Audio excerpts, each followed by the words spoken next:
Күзгі қысқы маусымда түрлі апаттарды ретке келтіргенде бұзылған жол бөлігін қалпына келтіруге арнайы материалдар пайдаланылады.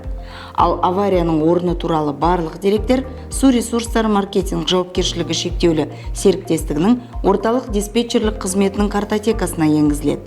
Оған қатысты тиісті кесте жасалады. Күн жылып, асфальт зауыты іске қосылғанда зақымдалған учаскеде күрделі жөндеу жұмыстары басталады. Кәсіпорында осы жұмыстарға қажетті арнайы техника бар.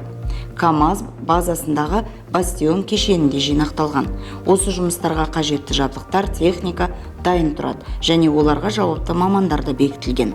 Егер сіздің авариялық жұмыстардан кейін су құбырының немесе кәріз желілеріндегі учаскелердің асфальтталмағанына қатысты шағымыңыз болса, су ресурстары маркетинг жауапкершілігі шектеулі серіктестігінің орталық диспетчерлік қызметіне, яғни 8-708-110-21-21 телефоны арқылы байланысуыңызға болады.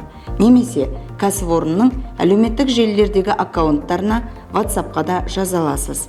8-705-758-11-11 телефонын жазып қойыңыз. Тиісті мәлімет беріледі.